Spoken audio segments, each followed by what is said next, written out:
Bienvenue dans Nos francophones ont du talent, la nouvelle émission audio et vidéo de Choc FM 105.1. Entrepreneurs, artistes, responsables communautaires ou encore dignitaires et politiques, venez découvrir les parcours singuliers de celles et ceux qui font vibrer la francophonie locale. Un projet rendu possible grâce au gouvernement de l'Ontario. Bonjour à toutes, bonjour à tous et surtout bonjour à toi Marcel Grimard. Et tout d'abord, merci d'avoir accepté notre invitation pour cette entrevue sur les ondes de Choc FM 105.1. Une entrevue dans le cadre de notre nouveau projet Nos francophones ont du talent. Un projet qui, je le rappelle, est rendu possible par le gouvernement de l'Ontario et qui met d'ailleurs en avant toutes ces personnes qui font briller la communauté francophone de par leur talent ou leur talent aussi, mais leur talent surtout, et leur dévotion. Comment ça va, Marcel, aujourd'hui? Ça va très bien, oui. Mais écoute, moi aussi, je suis très contente de t'avoir avec nous aujourd'hui. On va pouvoir parler de ta vie, retracer un petit peu ton chemin, et puis parler également des courts-métrages qui seront mis en avant au Ciné Franco. Deux courts-métrages, 40 millions de tournesols ensanglantés et le deuxième, Vie suspendue. Mais avant de parler de ton œuvre, avant tout, on va parler de toi, Marcel.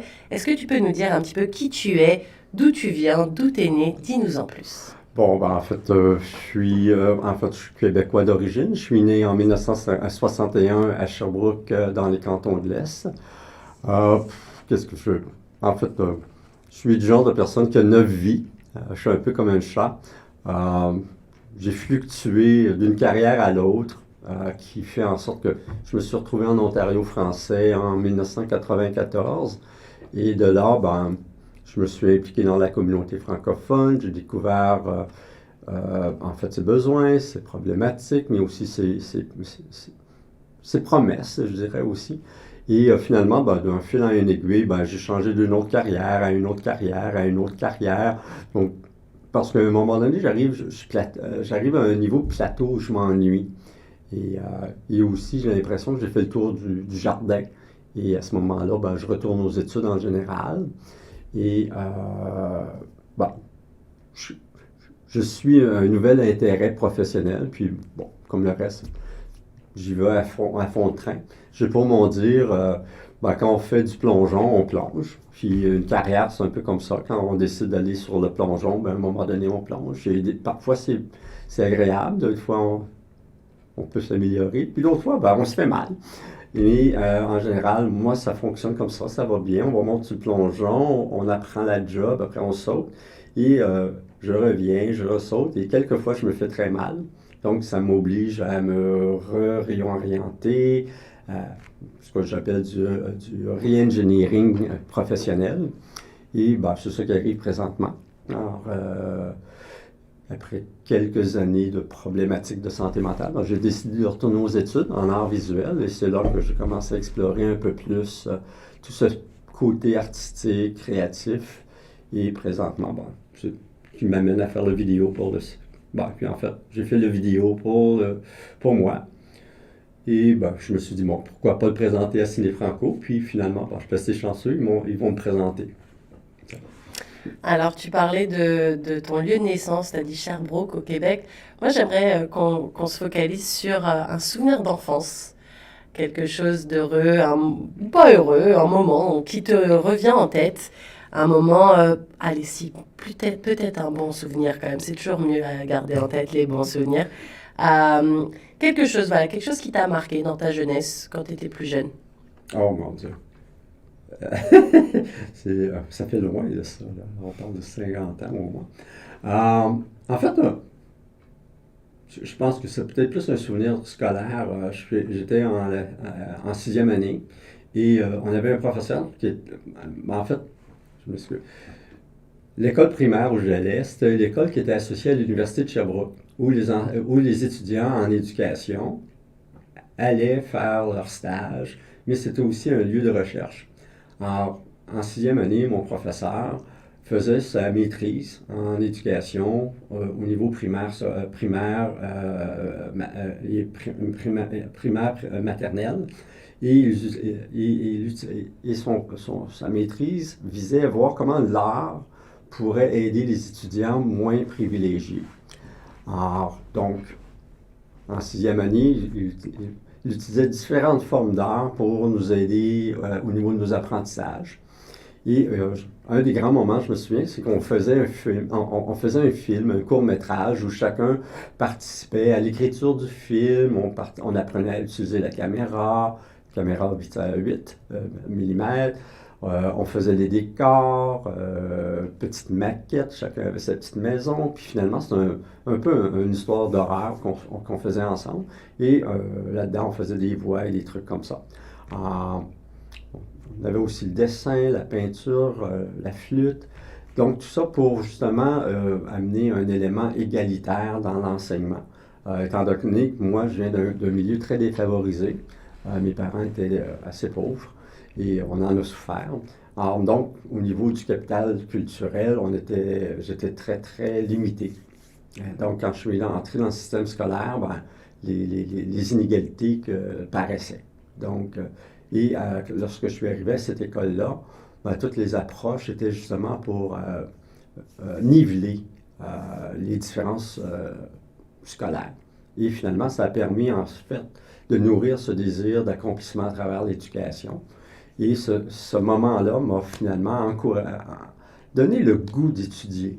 Avant ça, l'école c'était correct, mais quand on vient d'un milieu pauvre, l'école est tout le temps sous-estimée, dénigrée, parce que ce qui compte, c'est la valeur de faire de l'argent. Donc pour moi, c'était pas très encouragé. Mes parents n'allaient pas aux réunions de parents. Ma mère foutait pas mal des profs, ne m'accompagnait pas dans les devoirs, tout ça. Alors, quand j'ai atteint la 6e année avec ce professeur-là, il m'a vraiment, à travers cette approche de l'art, donné le goût d'étudier. Et j'ai commencé à prendre mon envol et à devenir très autonome au niveau de mon apprentissage. Et finalement, je suis là, ici, aujourd'hui, avec bardé de diplômes, parce que j'adore l'école. Comme quoi, des fois, l'éducation, c'est au-delà d'un système scolaire, des fois, c'est aussi sur les épaules des professeurs. Parce que c'est vrai qu'un professeur, des fois, peut faire la différence, en bien comme en mal.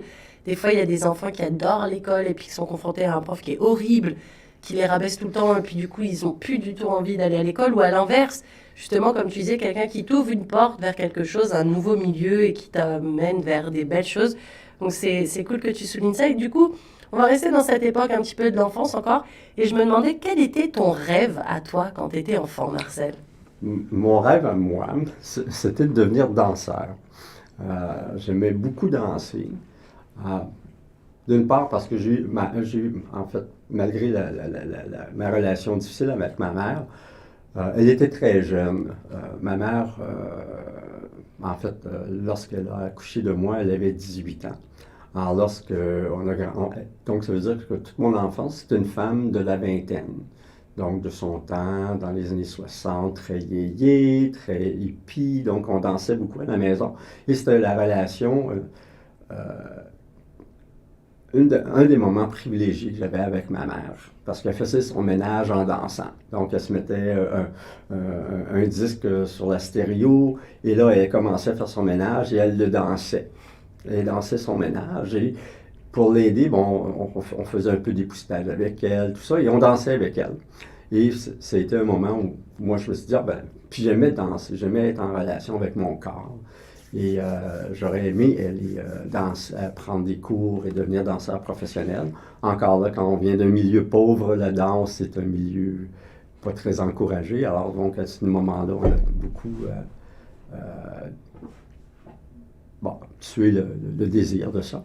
Mais il reste que j'aurais aimé être un danseur. Et encore aujourd'hui, à 61 ans, j'adore aller danser. Je vais encore dans les discothèques. J'ai plein de copains qui sont dans la vingtaine, et on va danser quand on a l'occasion et tout ça. Donc, parce que c'est une relation au corps, c'est une relation de plaisir. Puis en même temps, c'est comme ça paraît pas, mais on fait de l'exercice. Puis on s'oxygène, surtout maintenant qu'on fume plus dans les bars et dans les discothèques, alors ça devient très santé, danser. C'était pas le cas dans les années 70 ou 80, mais aujourd'hui, il n'y a plus de fumée, il n'y a plus de cigarettes, alors ça devient très, très santé dans ce sens-là. Donc, c'est ça. Et à quel moment tu as su que la voie artistique, c'était quelque chose qui t'intéressait? Parce que tu l'as dit en entrant dans cette interview, que tu es comme un chat, tu as eu plusieurs vies. Il y a des moments de ta vie qui n'étaient pas forcément super artistiques. Et si aujourd'hui on se rend compte, c'est parce qu'il y a cette dimension artistique qui est entrée dans ta vie, justement. Alors Marcel, est-ce que tu peux nous expliquer à quel moment ou qu'est-ce qui a été pour toi comme un petit déclic pour te dire que, en fait, le monde de l'art, de manière générale, c'est quelque chose qui te touche et que tu aimerais peut-être en faire ta vie, en fait? Bon. En fait, ça a commencé à peu près il y a 10 ans, où lorsque je suis tombé en congé de maladie à long terme, j'avais plus rien à faire. J'étais malade, et j'étais à la maison en train de crouler sur mon divan, et je m'emmerdais. Et plus j'étais dans cette inactivité-là, plus je m'enfonçais dans mon trouble de santé mentale. Et c'est là que j'ai commencé à dire, ah ben peut-être je pourrais faire du dessin. J'aimais faire le dessin. J'aimais beaucoup dessiner quand j'étais adolescent. J'aimais beaucoup faire de la photo, des trucs comme ça. Et là, je me suis dit, bon, je pourrais peut-être regarder comment je pourrais reconnecter avec un plaisir que ma vie professionnelle avait effacé, écrasé, nié. Et là, j'ai commencé à chercher les endroits où je pouvais prendre des formations. Et le Toronto School Board a une école professionnelle qui se spécialise dans les arts au centre-ville, qui est le Central Collegiate, où toute une école secondaire n'est vouée qu'à ça. Et ils ont une section pour les adultes. Et tu peux prendre des cours en art à des niveaux, à des coûts là, vraiment abordables. Et j'ai commencé à explorer avec cette école-là, où il y avait de la céramique, du bronze, du dessin, de la peinture, qu'est-ce qu'il y avait aussi, de la photographie, les arts digitales. Alors, comme j'avais le désir d'aller vers la peinture, ben, je me suis dit, j'ai commencé par le dessin. Et là, j'ai commencé à faire du dessin, et là, j'ai le dessin de base, là, la perspective, ces trucs-là. Et là, malgré l'aspect un peu de base, j'aimais ça. J'aimais ça reproduire un verre, j'aimais ça reproduire une plante, j'aimais ça reproduire un jouet. Et ça m'occupait et ça me nourrissait. Et aussi, il y avait cette satisfaction qui grandissait avec le maniement du crayon. Et un peu plus, ben là, je suis allé en peinture, j'ai fait le bronze, et là, j'ai découvert la joie du bronze. Alors, c'est vraiment le fun de faire un bronze et de faire le croquis, d'en faire le moule et de voir le moulage, la couleur du bronze chauffé, coulant, cette couleur très lave, puis là ça coule dans ton moule, et là t'attends une semaine, et là tu démoules, et là pouf, c'est la révélation. Et là t'as un objet qui est d'une grande beauté et d'une grande durabilité. Et c'est là où je me suis dit, j'ai le goût de cette immortalité-là à travers l'art. Comme homme gay, j'ai pas d'enfant, et la vie a fait en sorte que je ne peux pas en avoir. La loi n'était pas adoptée à ce moment-là, alors j'ai fait le deuil des enfants. Alors, mais j'avais toujours ce souci-là de quelle immortalité que moi je pourrais avoir. Et à travers la découverte de mon désir artistique, c'est greffé tranquillement un désir d'immortalité à travers l'objet d'art. Et c'est un peu ça que je m'en vais, là. Et justement aussi le fait, comme tu disais, tu as souligné le fait que la paternité, c'est pas quelque chose que tu vas pouvoir ou que tu as pu avoir dans ta vie. Est-ce que justement le fait de créer quelque chose comme tu disais, le moulage, et puis une semaine après, tadam, quelque chose apparaît, est-ce qu'il n'y a pas aussi quelque chose qui te plaisait à cette époque, vu que tu souffrais vraiment de problèmes mentaux, que tu étais vraiment dans une période de ta vie où c'était pas le top. Justement, est-ce que le fait de créer, d'avoir cette créativité en ébullition, ça t'a justement permis de peut-être de te reconcentrer sur ce que toi, au fond de toi, tu avais besoin, et pas de subir, comme tu disais, sur ton canapé où malheureusement les minutes, elles passent sans que tu sois réellement maître de ton destin, entre guillemets. Oui, c'est ça. C'est sûr que l'art a ce fondement thérapeutique, parce que c'est un retour vers soi, c'est une recherche vers son désir de créer quelque chose. C'est aussi un désir de vie. On met sur quelque chose, on le crée, donc il faut avoir le désir de cette chose-là. Donc, ça ramène graduellement vers le chemin du désir de vivre. Et à chaque fois que je créais quelque chose qui était, je dirais, plaisant à voir, ben, ça me donnait un peu plus de désir à continuer. Ça me grandissait, ça me nourrissait. Donc, finalement, les idées un peu noires, ben, s'estompaient. Et comment je dirais ça? Créer, c'est donner la vie à quelque chose qui va demeurer. Et on le donne aux autres, un peu comme un enfant. En fait, les mères ont plus cette expérience-là. Elles portent cet enfant-là, lui donnent naissance, et là, elle l'éduque, et après ça, elle le laisse dans l'humanité. Et cet enfant-là va donner quelque chose. C'est un peu comme ça avec l'objet d'art. On le porte en soi, on le nourrit, et après ça, on le grandit et on le donne au public. Le public fait ce qu'il veut avec, l'interprète, et en espérant que le message de l'œuvre, de l'objet, va résonner et donner son élément moral, ou en tout cas. Moi, je trouve que c'est important pour l'artiste d'avoir un message qui va porter, qui va dire quelque chose, qui va laisser une empreinte, et qu'il va y avoir une continuation, une maturation de l'idée. Un peu comme les vidéos présentement qui touchent toute la question de la guerre en Ukraine. On pense toujours à l'aspect géopolitique. Moi, ce qui me touche chez les gens, c'est cette souffrance-là. C'est 40 millions de personnes-là qui, du jour au lendemain, ont perdu toute sécurité, toute balise, tout sens... famille, enfants, plein de tout choses. Ça, tu sais, la faim, le froid. Maintenant, c'est le froid. Ça va... Et combien de gens vont mourir? C'est ça qu'on oublie trop dans l'aspect géopolitique. Tu sais. Puis présentement, j'écoute les gens se plaindre du prix du pétrole, de la hausse des prix. Comment ça coûte une miche de pain à Kiev présentement? Tu sais, qu'est-ce que tu dois faire? Qu'est-ce que tu dois vendre pour avoir une miche de pain? Comment ça doit être dispendieux pour juste te soutenir en vie? Tu sais? Puis ici, on se plaint que la miche de pain a augmenté de 50 sous. Tu sais. Quand tous les programmes vont faire en sorte qu'il va y avoir des subventions pour nous soutenir dans notre crise inflationniste. On va avoir des crédits d'impôt. Là, les gens qui sont à faible revenu vont avoir des chèques de TPS, de GST, peut-être. Tu sais. Alors, quand on a des gouvernements qui sont capables de nous soutenir, tu regardes le gouvernement en Ukraine, ça, c'est comme tout ce qu'ils peuvent faire présentement, c'est éviter l'invasion. Et de mettre toutes leurs ressources sur l'aspect militaire et tout l'aspect de soutien à la population, c'est de l'aide humanitaire. Donc, c'est nous qui ne sommes pas touchés par cette guerre-là qui doivent supporter ce pays-là. Donc, et on oublie cette solidarité-là. Parce que, il faut payer son gallon, son litre d'essence, soit 1,75 $. Quelle horreur! Quand, en fait... moi, je vois aussi comme, c'est vrai que c'est difficile, mais en même temps, ça nous aide à faire des choix vers la transition énergétique. Plus ça coûte cher, plus on fait des choix. Donc, je ne suis peut-être pas du genre à prendre ma voiture pour venir à Toronto. Maintenant, je prends le transport en commun, je prends le GO Train.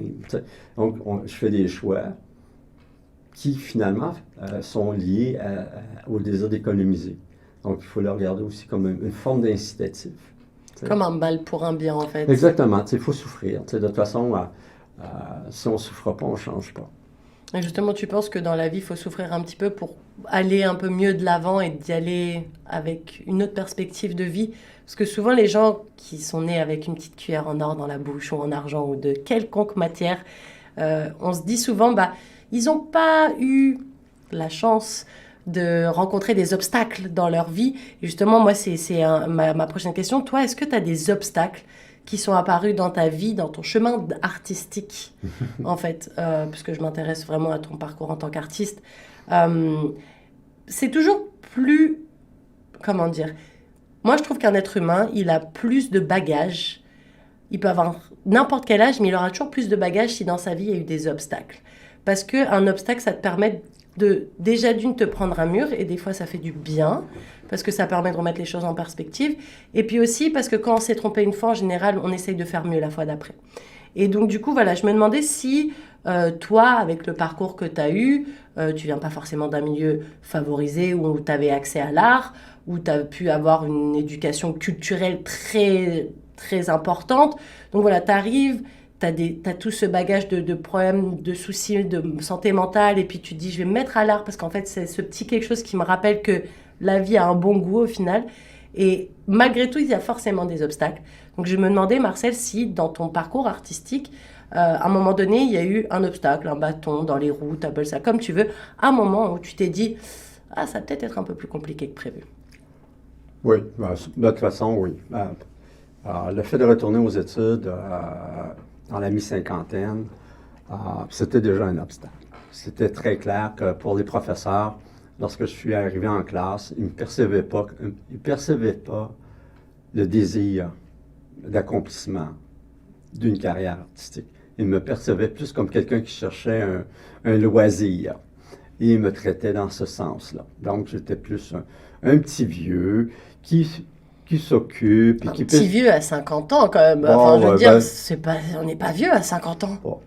Quand on a des étudiants qui ont 17 ans, 18 ans, 55 ans, c'est grand-papa. Hein? C'est grand-papa. Et il y avait ce rapport-là à l'autre où le fossé générationnel fait en sorte que même moi encore aujourd'hui, j'ai très peu de rapport avec mes collègues scolaires. Ils me voient comme un grand-papa. Et aussi, je suis entré à l'université avec le phénomène du MeToo. Donc, il y avait cette crainte de l'homme, donc toute la crainte du harcèlement sexuel, toute la crainte de la violence sexuelle, donc, ou cette crainte de la misogynie. Donc, comme le programme universitaire à laquelle je suis inscrit, 90% des étudiants sont en fait des jeunes filles. Et les professeurs sont aussi des femmes. Alors, j'ai été perçu comme un potentiel agresseur. Et on m'a beaucoup isolé dans ce sens-là, dans cette période-là, même que j'ai été victime de commentaires dérogatoires sur le fait que j'étais un homme, même si j'étais un homme gay, même si j'étais un homme qui vivait un problème de santé mentale. Des attaques très personnelles aussi. Et ça m'a beaucoup déstabilisé à ce moment-là. Étant donné que je ne suis pas le genre de personne qui va attaquer, je ne suis pas le genre de personne qui va accuser ou harceler. Je suis très conscient de tout ça. Donc, ça a été difficile dans cette période-là.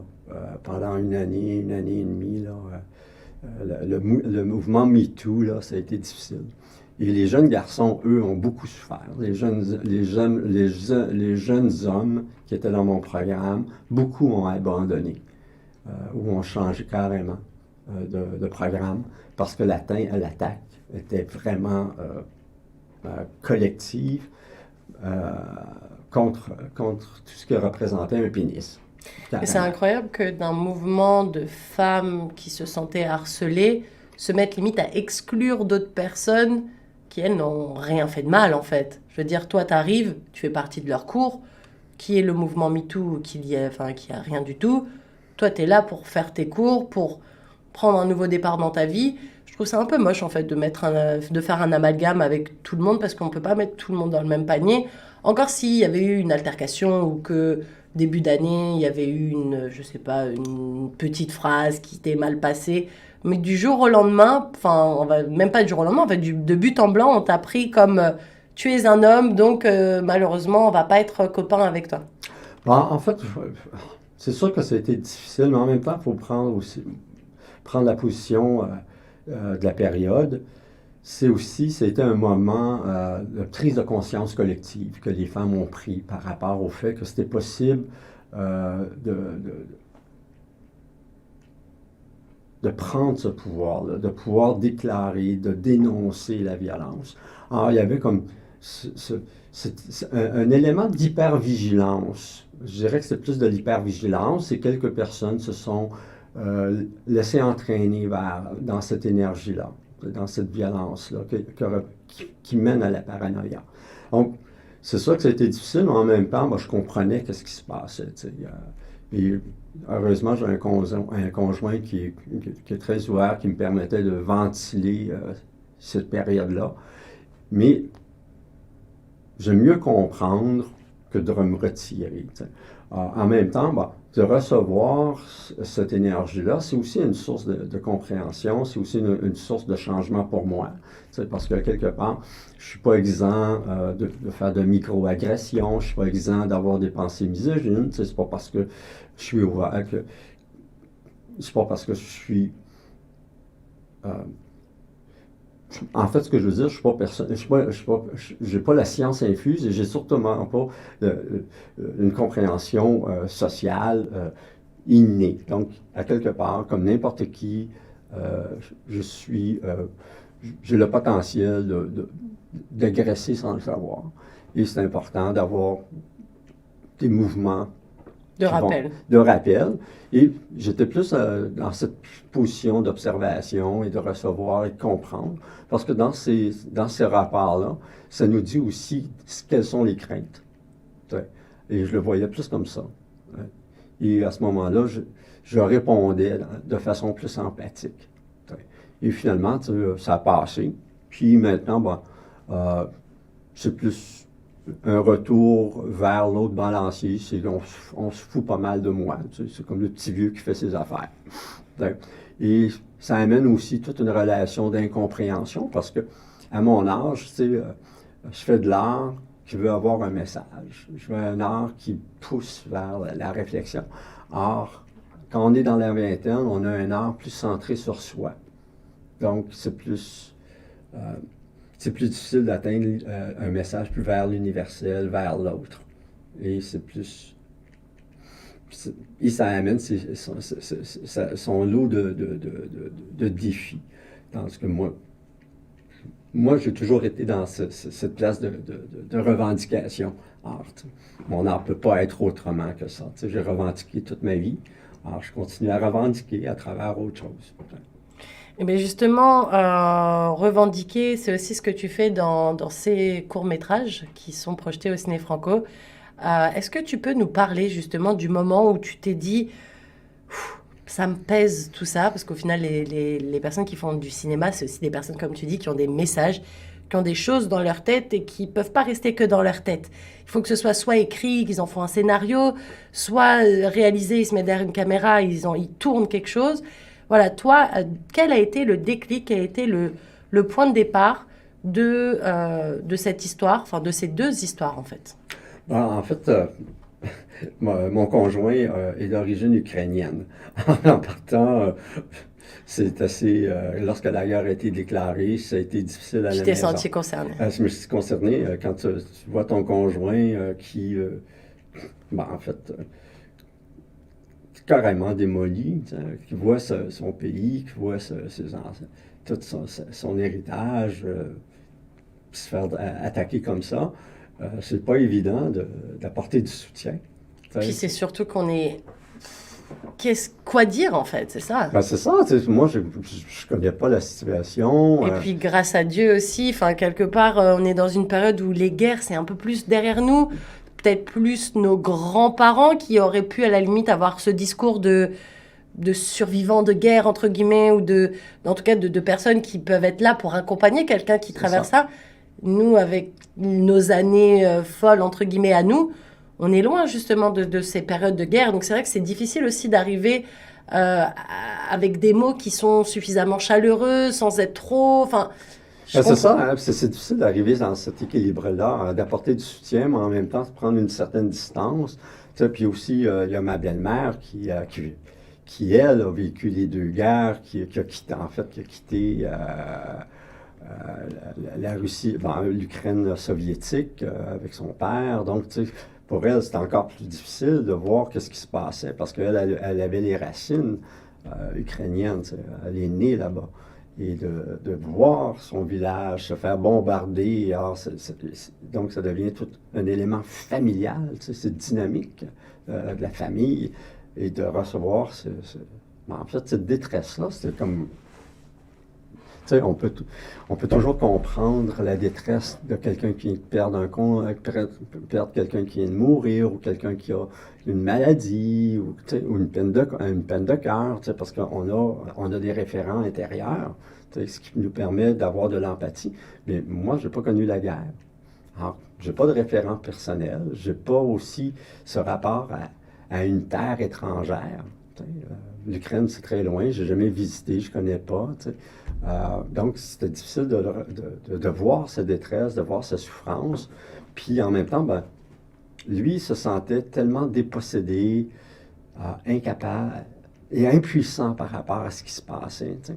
Et c'est là que j'ai décidé, ben, je pourrais faire quelque chose de nature artistique, de le mettre aussi et le projeter quelque part, mais aussi de l'impliquer dans la création.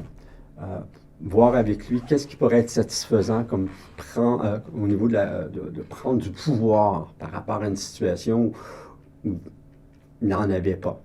Alors, c'est là qu'on a commencé à penser aux 40 millions de tournesols ensanglantés. C'est lui qui est l'acteur. Donc, déjà là, il acte dans l'action. Déjà, il parle de façon symbolique, poétique, la situation tragique de la population ukrainienne, mais aussi son rapport à son peuple. Donc, et la dynamique, après avoir fait le film, a changé. Il s'est senti mieux, il s'est senti capable d'en parler, il s'est senti aussi capable de supporter sa famille. Parce qu'il avait peut-être aussi eu ce côté... on disait que l'art était très thérapeutique et peut-être que justement, ça a été sa thérapie que tu lui permettes de donner son avis à un moment donné où personne demandait au peuple ukrainien son avis, puisque du jour au lendemain, ils se sont fait bombarder. C'est ça. Puis surtout, on demandait surtout aux gens ukrainiens au Canada, surtout de l'argent, des denrées, des trucs comme ça. Tu sais. Puis tout l'aspect politique était plus de côté, où c'est plus les élites de la communauté ukrainienne qui parlaient au gouvernement fédéral d'intervenir, etc. Mais pour les gens ordinaires, qu'est-ce que tu peux faire? Tu sais, des gens qui travaillent, qui font du 9 à 5, quel genre d'impact peuvent-ils avoir? Et c'est un peu son cas. Tu sais. En lui proposant de faire un projet artistique, stop motion, ben, on en a parlé, on a regardé qu'est-ce qu'il voulait faire, quel genre d'énergie qu'il voulait mettre aussi là-dedans. Puis en même temps, il ne voulait pas non plus aller vers le gore, là, tu sais, l'ensanglanté. Oui, le trop pathos, quoi. Oui, c'est ça, le trop pathos. C'est qu'il voulait avoir quelque part de l'espoir. Tu sais. Alors, le stop motion, ben, ça nous a amené vers ça. Tu sais, on a parlé des 40 millions d'Ukrainiens, mais dans cet aspect symbolique, puis dans cet aspect poétique. Parce que moi, je trouvais ça important qu'on amène aussi, dans la poésie, il y a aussi un élément d'espoir. Tu sais. En tout cas, c'est personnel, je pense. Peut-être que quelqu'un a une opinion au contraire, mais pour moi, la poésie, c'est une place de libération. Et quand tu as tourné ces images, qu'est-ce que tu as voulu montrer? Sur quoi tu as voulu pointer le doigt exactement? Parce qu'il y a toujours ce truc de la perception. Toi, ce que tu veux faire, et puis comment les gens le prennent après. Donc, c'est toujours ce truc à prendre en considération. Et je me demandais justement, voilà, quand toi, tu as mis tes images en forme, qu'est-ce que tu voulais montrer? C'était quoi le truc sur lequel tu voulais vraiment pointer le doigt? En fait, ce que je voulais surtout pointer, c'était essayer de centrer, de rappeler aux gens qu'il y a des vies ordinaires, des gens avec des vies ordinaires qui souffrent. Mais je voulais pas faire... je voulais que ça soit... je voulais avoir un élément métaphorique pour justement parler de ces 40 millions-là. Donc, ça a été l'utilisation de 40 tournesols qu'on a plantés dans le sol, donc de revenir à la terre, rappeler la terre ukrainienne et tout ça. Et avec le lac Ontario, ben, ça rappelait un peu la mer Noire. Et aussi que, quelque part, tout le combat qui arrive présentement, c'est justement dans le but de contrôler la mer Noire par les Russes. C'est ça le but. Ils veulent retourner dans ce qu'on appelle un lac russe. Donc, c'est un peu pour ça qu'on veut reprendre le contrôle de l'Ukraine. Mais en fin de compte, et c'est aussi le moyen de la survie économique de l'Ukraine, c'est à travers ses ports, donc l'exportation des céréales et tout ça.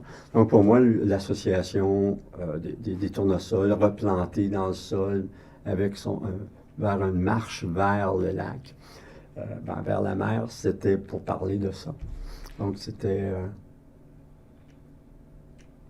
Puis en même temps, de rappeler qu'il y a quand même 6 millions de personnes qui sont déplacées, qui vivent dans les périphéries de l'Ukraine. Il y a aussi des dizaines de milliers de morts. Et d'où venait l'idée de la notion ensanglantée? Parce que tous les tournesols ont été trempés dans un liquide rouge. Malheureusement, avec le soleil et l'angle de la caméra, on ne voit pas que les tournesols dégoulinent de sang rouge. On ne le voit pas. Il sèche trop. Il faisait tellement chaud que ça séchait. Ça séchait sur le tournesol. Donc, on ne voit pas vraiment. Puis, à ce moment-là, je ne maniais pas tellement bien Premiere Pro. Alors, je n'ai pas pu accentuer le rouge qu'il y avait sur les tournesols. Mais l'idée, c'était aussi de parler de tous ces gens qui vont être handicapés pour le reste de leur jour, qui vont perdre des membres. Les pertes de vie humaine. Puis au-delà de la vie humaine aussi, le traumatisme. Oui, c'est ça. Parce que, bon, justement, on le disait, nous, on a cette chance de ne pas avoir vécu ni grandi dans des périodes de guerre. Je sais que moi, mes grands-parents qui ont vécu ces périodes de guerre, ils ont quand même un certain traumatisme sur certaines choses. Par exemple, c'est tout bête, mais de ne pas gaspiller la nourriture parce qu'on ne sait pas si demain... Et ce truc de on ne sait pas si demain, parce que peut-être qu'il va y avoir quelque chose qui va arriver d'un coup, ça laisse des petits traumatismes. Alors que ce n'est pas quelque chose de grave, ça leur a jamais empêché d'avancer. Mais il y a certaines personnes qui, quand il y a des bombardements, ils vont être très sensibles au bruit pour le restant de leur vie. Ou qui vont... le moindre bruit suspect, va être quelque chose, ou des mauvaises nouvelles à la télé, ça va leur apporter tout un truc. Donc, il y a peut-être aussi ce truc-là aussi, c'est qu'au-delà de l'handicap, il y a aussi peut-être toute cette maladie mentale qui va... Ouais. C'est sûr qu'il va y avoir des individus. Mais en fait, on n'est pas égaux devant le traumatisme. Hein? C'est vrai. Certains ont plus d'outils de résilience que d'autres, et certains... vont rester carrément traumatisés toute leur vie. D'autres vont développer des stratégies de résilience. Ce qui est en fait la possibilité pour le peuple ukrainien, c'est qu'ils vivent tous ensemble le traumatisme. Alors, ça devient un moment de construction identitaire. C'est aussi un moment de construction nationale commun. Donc, maintenant, ils ont une identité ukrainienne plus forte, parce qu'avant, c'était un peu plus lousse comme identité. Alors, maintenant, ils ont un moment de naissance collective. Par contre, certains vont y trouver des sources d'épanouissement à long terme, mais d'autres vont rester en arrière, vont rester figés dans ce temps de guerre. On sait autre chose, on ne sait pas quelle durée aura cette guerre-là. On ne sait pas aussi l'amplitude qu'elle va prendre. On nous dit la menace nucléaire. Si ça arrive, c'est encore pire. C'est planétaire à ce moment-là. Mais là, ça veut dire que c'est tout le monde qui va s'impliquer dans cette guerre-là. Donc, il y a énormément d'insécurité pour les gens en Ukraine, mais pour nous aussi. Et une façon qu'on fait, c'est qu'on regarde la télé et on oublie les images. Et c'est un peu pour ça que j'ai fait Vie suspendue. Parce qu'on parle constamment des images. On voit beaucoup d'images, mais 30 secondes plus tard, on a une bande-annonce d'un film violent. Après ça, on a une publicité qui parle d'un savon pour les mains. On retourne à l'image violente de l'Ukraine et on retourne. Et ce qui fait en sorte que toutes ces images-là sont un peu plus... C'est à plat. Tout est en 2D. Hein, et on oublie les images de cette guerre-là. Et il y en a des milliers et des milliers d'images qui sont produites tous les jours sur la guerre en Ukraine, qui sont véhiculées dans les réseaux, dans les médias, les réseaux sociaux, entre les individus. Mais tout ça, on les consomme tellement rapidement qu'on oublie. Et l'idée de la petite vidéo sur Vie suspendue, c'était ça, c'est de revenir aux images et de voir en fait que c'est une tornade visuelle. Et il y en a tellement qu'on n'arrive pas à s'agripper à une, qui pourrait avoir cette force de frappe, qui pourrait nous dire qu'il faut changer le cours de la situation. Mais justement, tu penses que aussi le fait qu'on ait peut-être trop d'accès à trop d'images, ça enlève un peu de l'empathie chez les gens parce que du coup, c'est comme du fast information? En fait, ouais, je pense qu'il y a deux phénomènes qui arrivent. C'est qu'à un moment donné, on fait une genre de... il y a le trop plein d'images. À un moment donné, il faut se protéger. Donc, on se désensibilise. Et il y a aussi, à un moment donné, il y a cette coupure émotionnelle parce que c'est trop dur à voir. Donc, on coupe et on crée une forteresse par rapport à ce qui se passe. Et c'est des mouvements naturels. C'est quand même difficile de voir des corps, de voir des fausses communes. C'est comme quand on enlève notre barrière et qu'on va vers cette empathie-là, c'est horrible de voir des fausses communes, de voir les corps qui sont sortis. Maintenant, ils sont rendus à faire des prélèvements d'ADN pour trouver qui sont ces personnes-là. Certaines ont été torturées. Donc, quand il y a un trop-plein, il faut fermer. Et je pense qu'on est arrivé à ce point-là. À un point qu'on n'en parle presque plus. Hein? Parce qu'il y a cette habitude, on s'habitue à cette violence-là. Et à un moment donné, il y a comme un ennui qui s'installe. Encore la guerre en Ukraine. Et puis le fait que ce soit pas nouveau au final, que mis à part dire et encore un bombardement, et encore une ville assiégée, et encore... Au final, il n'y a pas ce côté nouveau qu'il y avait au début quand la guerre a éclaté et que tout le monde mettait les informations pour regarder ça. Maintenant, ça fait partie des informations, ça fait partie du flot, mais c'est comme le Covid. Au Covid, au début, on parlait que du Covid parce que c'était la news qui faisait la une partout. Et puis, au bout d'un moment donné, on s'est rendu compte que ça allait peut-être durer, comme tu disais. Cette guerre, on ne sait pas combien de temps elle va durer. Et à un moment donné, c'est pas qu'on s'est habitué, mais c'est qu'il n'y a plus ce côté excitant du nouveau, c'est comme quand on est dans une affaire avec un serial killer et puis on n'a pas de nouvelles et puis on va plus en parler, mais les parents des victimes, ils sont toujours en train de pleurer leur perte.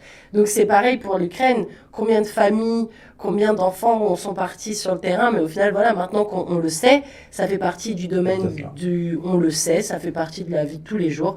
Donc maintenant, c'est à toi, si tu veux te renseigner, les informations sont disponibles. Ouais. Mais par contre, on va peut-être moins t'en parler. Puis il y a Noël qui arrive, ce serait dommage de entacher, entre guillemets, l'information et la bonne humeur générale. Des fois, c'est ça aussi qu'il faut prendre en considération, c'est que les médias, même si on est dans une radio, certains médias préfèrent mettre en avant certains trucs ou pas, en fonction aussi de l'état général. Faut pas être trop anxiogène des fois aussi. Faut comprendre que les gens, des fois aussi, ils sont trop stressés. Donc si on leur remet une couche à la télé, la personne qui rentre de son travail, comme tu disais, de 9h à 5h, peut-être qu'en rentrant, elle n'a pas envie qu'on lui prenne la tête avec encore et la grève, et la guerre en Ukraine, et le Covid, et tu vois, donc au final, c'est un peu ça. La crise climatique, la crise du plastique. C'est ça, il y a 1 milliard de combats, et ça me mène vers justement une nouvelle question. Je me demandais, Marcel, moi, c'est une question que je pose aux femmes. En général, je demande toujours aux femmes si être une femme en 2022, c'est un combat. Est-ce que c'est un challenge, c'est un défi? Toi, t'es pas une femme, donc du coup, je vais adapter ma question différemment. Je me demandais si quand on faisait partie d'une communauté, que ce soit LGBT, que ce soit être une femme, que ce soit avoir des problèmes de santé mentale, bref, quand on est, entre guillemets, pas comme tout le monde, qu'on n'est pas dans le carré où on met tous les autres carrés, est-ce que tu penses que c'est un défi en plus d'être un artiste et en plus d'avoir ce côté un petit peu différent? C'est sûr que ça peut apporter certaines difficultés. Personnellement, je vois pas, j'en vois pas tellement, dans la mesure où moi je suis assez assumé. J'ai fait mon coming out, j'avais 19 ans. Ça fait depuis l'âge de 19 ans que j'affirme que je suis gay. J'ai acquis un statut HIV, j'ai appris à vivre avec cette maladie-là. Bon, toute ma vie, j'ai eu des problèmes de santé mentale. Alors, j'ai toujours été à la marge. Et il y a tout le temps des gens qui ne comprennent pas. il y a toujours des gens qui stigmatisent, il y a toujours des gens qui ridiculisent, il y a tout le temps des gens qui, comment je dirais, qui sont violents. Il y a toujours de la violence. J'en reçois constamment encore aujourd'hui. C'est juste une question comment je vis avec, comment je les reçois. Au fil du temps, c'est comme, il faut atteindre un certain niveau de je m'en foutisme. Je fais ce que je veux, puis je fais ce que je veux dans la mesure que ça me maintient en vie, ça me donne un bonheur, ça me donne un sens à la vie, ça me donne un but, hein, ça me donne une raison de me lever le matin. Mais c'est sûr, ça veut dire, je suis sûr qu'il y a plein de monde qui me connaissent à Toronto qui disent « Ah tiens, il est malade, le fou, ah oui, la tapette. » Je suis certain. Mais en même temps, quand on a des idées négatives comme ça, c'est eux qui se polluent eux-mêmes. C'est eux qui restent confinés dans leur petite boîte. C'est eux qui s'intoxiquent finalement avec leurs propres préjugés. C'est eux qui sont malheureux dans le fin fond.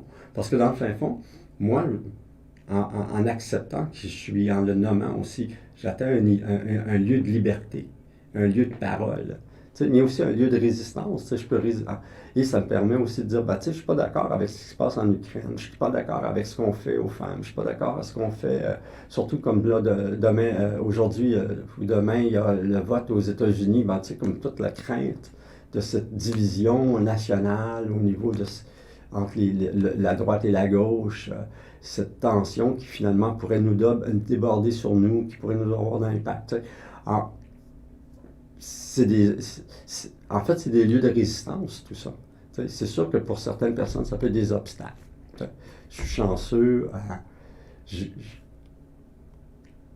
Dans tout ça, j'ai quand même des lieux de privilège où je peux exercer cette voie-là. Et pour moi, l'art, c'est un nouvel endroit où je pouvais parler. Que je pouvais parler des injustices sociales, que je pouvais parler de la crise environnementale. Puis, le fait d'être un homme gay, qui n'a pas d'enfant, je trouve que ça me donne aussi une voix aussi intéressante, parce qu'à quelque part, il y a de plus en plus de gens qui pensent ne pas avoir d'enfants et qui n'ont pas de voix à la crise climatique. Parce que pour eux, la vie, quand eux vont mourir, c'est fini. Alors, c'est plus mon problème, c'est après moi le déluge. Alors, je pense que c'est pas le cas. C'est la responsabilité de tout le monde. Et ça inclut les hommes gays, ça inclut tout le monde. Parce que dans le fin fond, j'ai peut-être pas d'enfants, mais j'ai des neveux. Ces neveux-là vont peut-être avoir des enfants. Alors, tu sais, je veux dire, il y a quand même une poursuite là, de l'espèce humaine. Puis même, surtout que des hommes gays, tu n'es pas le premier. Et tu seras probablement pas le dernier non plus. Et si tous les hommes gays s'étaient dit « Oh, le climat, pourquoi faire? Moi, je m'en fous. » On serait peut-être pas là, tous, en fait, parce qu'il y aurait peut-être eu un cataclysme à un moment donné. Donc, Mais en même temps, tu sais, le fait de ne pas avoir la responsabilité, de pas avoir de responsabilité parentale, ça me donne aussi beaucoup de temps. Donc, je peux prendre du temps, je peux militer, je peux créer, je peux exposer, je peux venir ici. Si j'avais eu un jeune d'âge scolaire aujourd'hui, je serais probablement à la maison parce que j'ai pas... il y a la grève dans les écoles, donc il faut que je reste à la maison. Il n'y a pas de gardienne. Donc, ça donne un espace de liberté que beaucoup de gens n'ont pas. Quand tu as 2 enfants, 3 enfants, ça engruge du temps. Puis c'est normal. Donc, ça enlève des capacités d'actisme, de défense, des trucs comme ça, ou juste d'implication. Donc, ça me donne cette possibilité-là. Donc, il faut regarder. On a tout le temps le choix de choisir, de regarder le pessimisme ou l'optimisme. Moi, dans ma vie, j'ai toujours choisi l'optimisme. Même quand c'était très noir dans ma vie, j'ai regardé l'optimisme parce que c'était le seul endroit où je pouvais survivre. Justement, est-ce que c'est de façon optimiste que tu appréhendes justement ce festival Ciné Franco? Parce que comme tout à l'heure, tu disais, les enfants et l'art, c'est un petit peu la même chose. On les fait à la base, on croit que c'est pour ça, puis au final, on les donne au monde. que ce soit les enfants qu'on met sur la place publique de l'humanité, comme tu disais à peu près tout à l'heure, et qui font leur vie après, et puis l'art. L'art, c'est pareil, au début, ça naît dans ta tête, puis après, ça va sur une pellicule de film, et puis après, ça va dans une salle de cinéma. Là, ça va être le cas pour le festival Ciné Franco, avec ces deux courts-métrages. Je me demandais, Marcel, justement, dans quel état d'esprit tu étais à quelques jours de cette diffusion? Un peu très excité, mais en même temps un petit peu craintif, tu sais, dans le sens où je ne suis pas très habitué à présenter mon travail au public. Comment les gens vont le recevoir, je ne sais pas. Si je donne trop d'importance à cet aspect-là, comment le public va le recevoir, ben, je vais arrêter d'en faire. À un moment donné, il y a des gens qui vont trouver ça bien, il y en a d'autres qui vont trouver ça assez moche. Certaines personnes vont trouver le propos un petit peu imbécile, un petit peu peut-être enfantin, d'autres qui vont trouver ça wow, that's flyé, tu sais. Puis, dans le fin fond, moi j'ai eu du plaisir à le faire. J'étais content de pouvoir apporter du support à travers cet art-là à mon copain. J'espère qu'il y a d'autres gens qui vont le recevoir aussi dans ce sens-là. Puis pour moi, c'est déjà du passé pour moi. Tu sais, ça a été fait au mois de juillet. Je suis déjà dans le prochain projet. Là. J'ai une vidéo sur encore la thématique de la crise en Ukraine, la crise environnementale. Tu sais. J'ai une exposition au Kazakhstan qui présentement est sur le même concept des vues suspendues, mais plus long, plus élaboré, parce que j'ai eu plus de temps à le faire. Puis aussi, j'avais plus de distance. Donc, puis là, ce projet-là est présentement au Kazakhstan. Je suis en train de travailler sur le prochain qui va se faire le mois de janvier. Donc, pour moi, l'art, c'est aussi aller vers le futur. Donc, aller vers une nouvelle évolution, une nouvelle compréhension, me recentrer par rapport à maintenant vers le futur. Donc, c'est le passé. Puis si les gens regardent ça, j'aime pas tellement, comme pas, qu'est-ce que tu veux. Il y en a qui aiment la poutine, puis d'autres qui n'aiment pas. J'adore l'exemple. C'est un peu ça. C'est comme ça que c'est l'art, dans le fin fond. On ne peut pas plaire à tout le monde. Exactement. J'ai fait un truc il n'y a pas très longtemps à Niagara Falls, et j'ai eu droit à des gens qui m'ont dit « Ah, c'est génial! » Puis d'autres qui m'ont dit « C'est totalement du garbage. » Ouais, mais c'est comme dans la vie tous les jours, il y a des gens qui vont te trouver incroyable, ils vont te dire, waouh, t'es tellement solaire, puis il y a des gens qui vont dire, mais cette personne, elle est nulle. Mais ça dépend aussi de l'énergie avec laquelle tu rencontres cette personne. Enfin, une personne ne peut pas être exactement pareille tous les jours. Il y a des choses qui font que on s'est mal réveillé, on a mal dormi, peut-être il n'y avait plus de café dans la machine. On ne sait pas, une personne peut être de mauvaise humeur, mal lunée, ça arrive. J'appelle ça la météo humaine.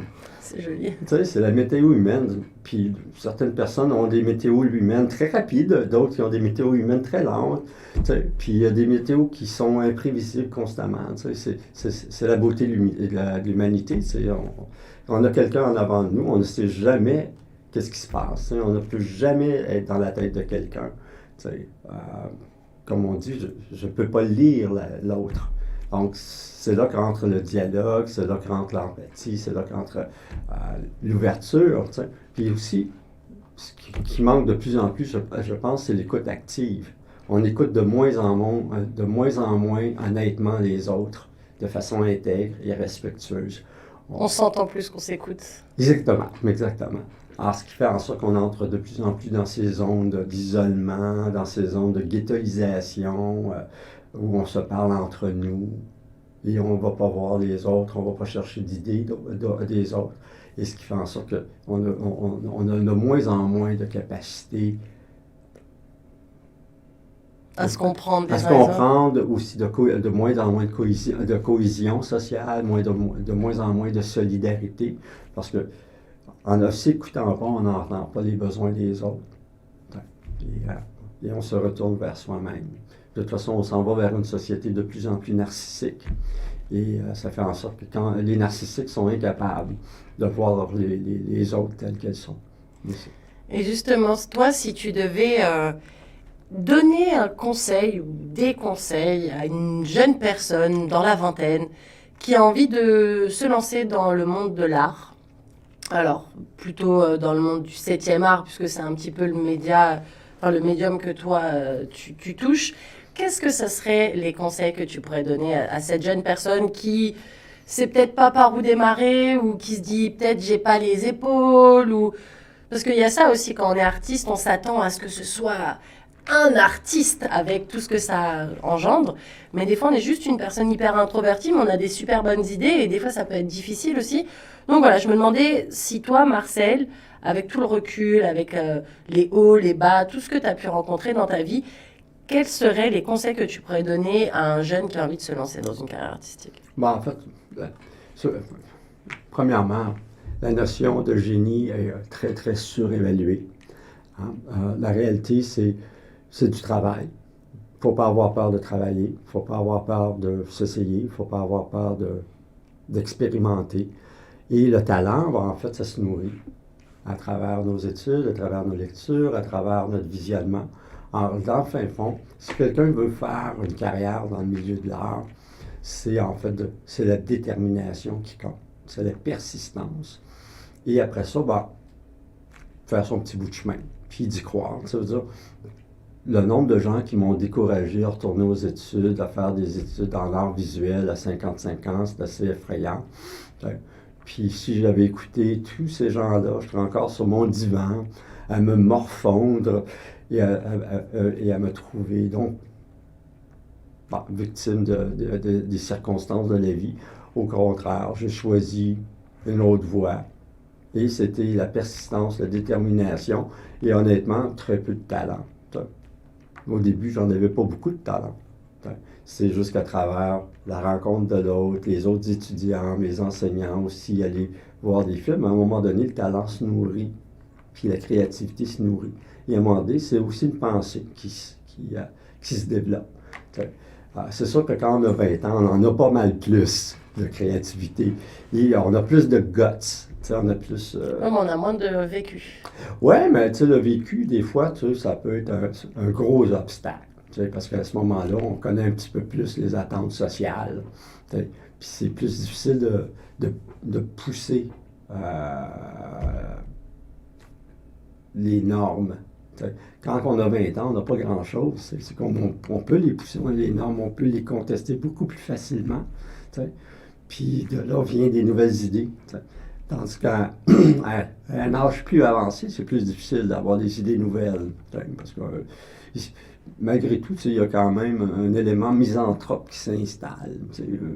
Quand on peut regarder en arrière et dire, dans le temps, il y avait telle affaire qui était meilleure, telle affaire qui était plus intéressante, et il y a une certaine détérioration des conditions sociales qui se mettent en place. Puis là, tu dis, le monde se met à souffrir de plus en plus.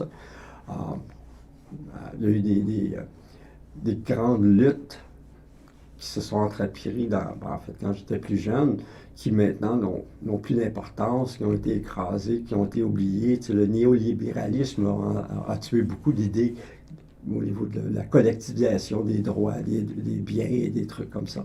Alors, on regarde les problématiques sociales aujourd'hui, puis tu te dis, il y a 20 ans, on le savait. Comment ça se fait qu'on n'a pas investi à ce moment-là? On savait quoi faire.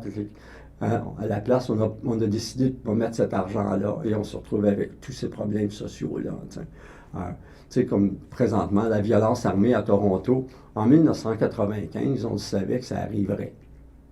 Moi, quand je faisais mon doctorat à UFT, on faisait des recherches sur la violence chez les jeunes des écoles secondaires. Et on savait déjà que ça allait sortir. Ça allait qu'il allait avoir de la violence armée. Comme une éclosion. 10 ou 15 ans plus tard. On avait déjà des données préalables qui nous disaient qu'il y aurait beaucoup de violence dans les rues de Toronto. Et il y a eu quelques recommandations qui ont été faites à la Ville de Toronto, au conseil scolaire et tout ça. Il n'y a rien qui a été fait. Et on le savait déjà. Donc, pour moi, il n'y a pas tellement de surprise qu'on voit tant de jeunes se tuer entre eux. Les causes étaient déjà identifiées. Elles sont toujours identifiées.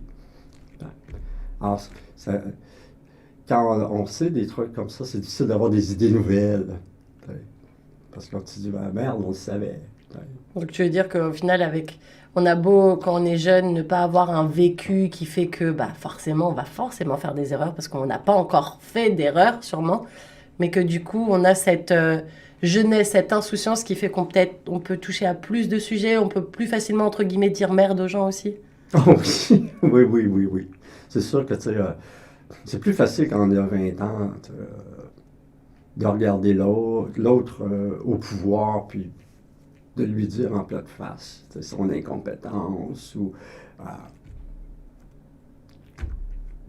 c'est plus facile d'être en colère quand on a 20 ans parce qu'on a on est moins investi. On est plus fougueux. On n'a pas peur de perdre sa maison parce que son employeur va nous congédier. On n'a pas peur de perdre sa voiture parce que on n'en a pas vraiment besoin. On est moins attaché au bien. Ce qui compte dans la vingtaine, ce sont les amis. C'est la petite amie, c'est le petit ami, c'est la gang. Donc, c'est ça qui compte à cet âge-là. Donc, et c'est le brassage de ces énergies-là qui amène cette créativité-là. Et c'est aussi la fraîcheur du regard. Pour moi, la vie, je l'ai vue. Voir une petite fleur bleue, j'en ai vu des petites fleurs bleues. Sauf que pour quelqu'un qui commence en art, voir une petite fleur bleue dans un certain contexte, c'est nouveau. Donc, c'est aussi un regard, une fraîcheur qu'on perd avec l'âge. Donc, c'est encore plus difficile d'être créatif à 60 ans. Parce qu'on n'en a plus, on perd cette fraîcheur-là. Bon, moi, ce que je trouve de plus en plus, c'est je trouve de la fraîcheur dans ma nostalgie. Dans cette nostalgie-là, quels sont les beaux souvenirs, mais aussi toute la tragédie et tout ça. Donc, d'aller puiser finalement dans ma vie, cette créativité-là, d'aller chercher à travers la photo, le film, tout ça, cette créativité-là.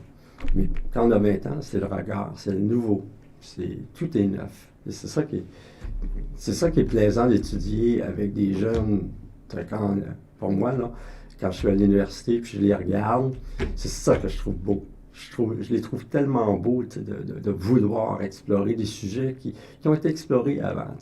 Puis de dire, mon Dieu, je suis sur le point de pleurer.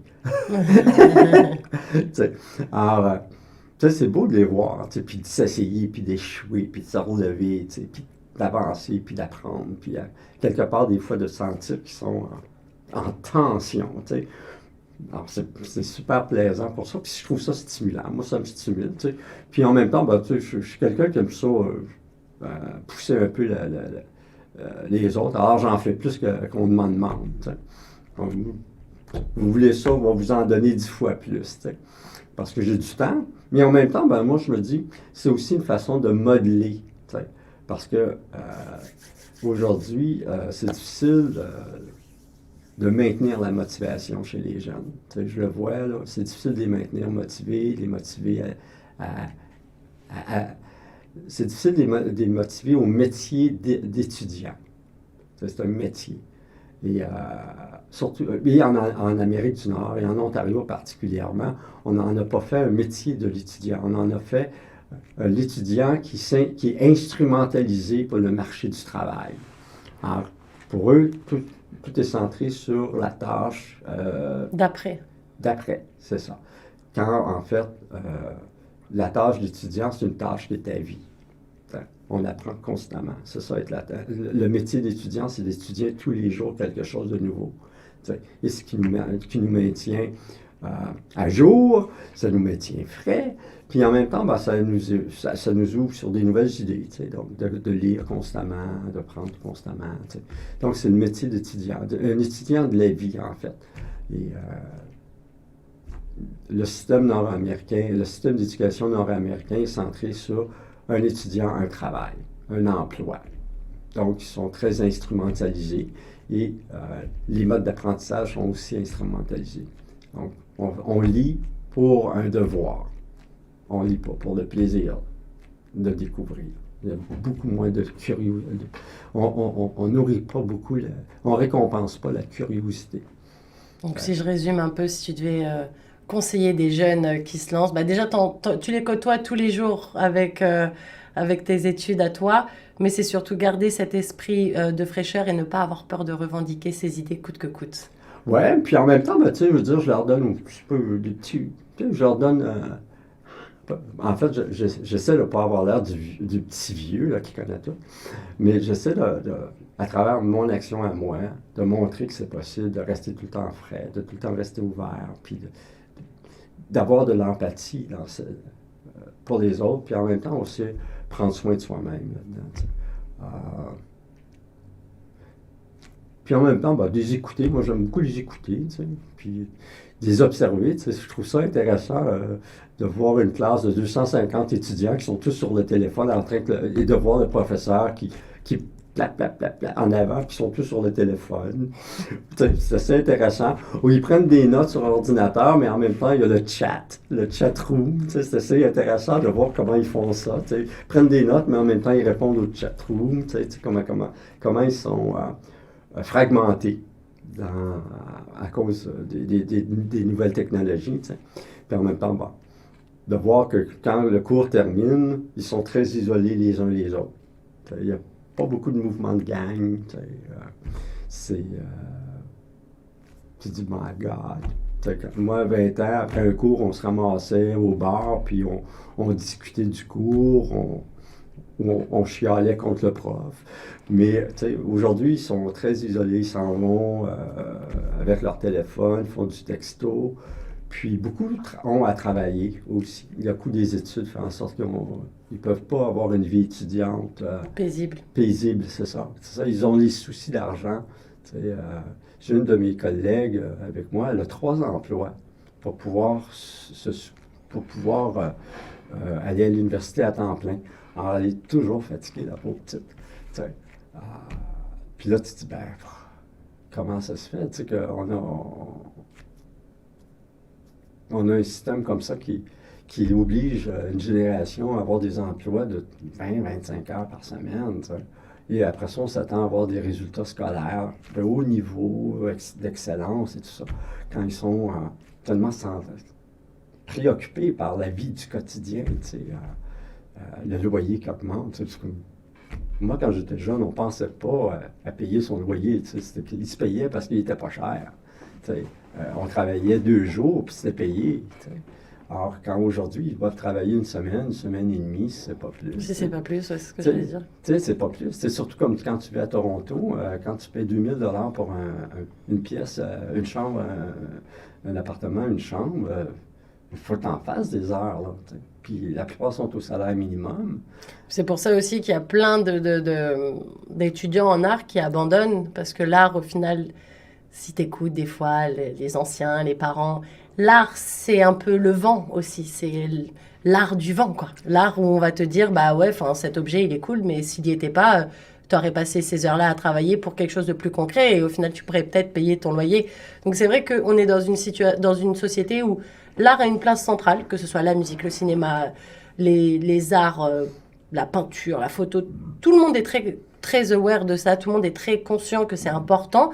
Et encore plus, après la pandémie, on s'est rendu compte que d'avoir coupé tout ça, ça a rendu les gens très malheureux. Mais d'un autre côté, c'est toujours là où on enlève les budgets.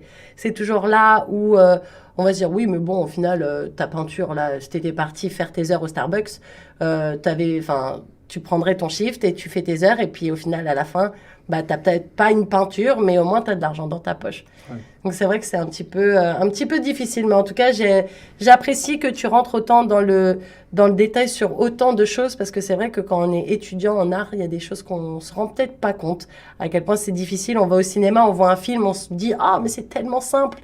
Alors qu'en fait, ça demande vraiment beaucoup de résilience et beaucoup de courage aussi. Ouais, c'est aussi beaucoup d'investissement financier, tu sais, quand on parle, tu sais, comme il a fallu que j'achète une caméra, il a fallu que j'achète un tripode, tu sais, si je voulais avoir des éclairages, il aurait fallu que je les loue. Donc, il y a beaucoup de dépenses périphériques au métier d'étudiant en art, tu sais. Présentement, il faut tout acheter, la peinture, il faut acheter les cadres, il faut acheter les pinceaux. Il n'y a rien qui est fourni. Donc, puis le matériel d'art, c'est extrêmement cher. Surtout si tu veux avoir une certaine qualité. le niveau professionnel, c'est extrêmement cher. Tu sais. Je viens d'acheter un petit pot là, qu'on appelle le Pure Black, là, 5 onces. Tu sais, le pot est gros comme ça et ça a été 50 $. C'est tout petit. C'est tout petit, là, 5 onces. Et c'est 50 $. Mais ça va donner un effet dramatique à la vision artistique que j'ai pour ces peintures-là. Mais tu veux faire un film, là, je suis en train de planifier un court-métrage. Là, ça va me prendre des acteurs, ça va me prendre des caméramans, ça va me prendre des gens au son. Mais là, on parle de quelque chose qui monte déjà à 5 000 $. Tu sais. Je suis étudiant, là. Donc, je ne suis pas éligible à des bourses, je ne suis pas éligible à des subventions, je ne suis pas éligible à rien, là. Donc, ça veut dire que je fais de l'autofinancement. Donc, c'est moi qui le finance. Mais ce n'est pas donné à tout le monde. C'est ça. Moi, j'ai la chance d'avoir mon âge, mais aussi la chance d'avoir un revenu stable, ce qui me permet de faire ces dépenses-là. Mais quand on a 18 ans, puis on travaille chez Starbucks, ben, le 5 000 $, c'est bye-bye. Hein. Ou alors, on sait que ce projet va prendre très longtemps. C'est ça, ou c'est à la débrouille. C'est donc les copains qui donnent de son temps. Là, on utilise les équipements de l'université, patatati, patatata. Puis on ne fait pas un casting, on prend les copains aussi. C'est ça. Donc, à ce moment-là, on apprend plus le cinéma à la débrouille. En même temps, ça peut amener une nouvelle vague. T'sais? Pourquoi pas? Pourquoi pas? C'est comme ça que de la nécessité vient comment on appelle ça? Comment ils disent ça? Là? Du besoin... Non, je ne saurais pas ça là. Nécessité quelque chose. Du besoin vient la nécessité. Non, de la nécessité vient la création ou quelque chose comme ça. Bref, en tout cas, quand on est au pied du mur, on lève la tête, c'est ça? C'est ça, quelque chose de même. Mais il reste que c'est ça. Être étudiant en art, c'est un lieu de privilège. Mais quand on veut vraiment, là, il faut travailler, là, puis avoir une job, veut pas, sinon, comme l'université fournit absolument aucun matériel, alors ça veut dire que l'étudiant doit fournir son matériel. Et là, à ce moment-là, c'est limité selon son portefeuille. Et des étudiants qui sont limités seulement qu'à l'aquarelle.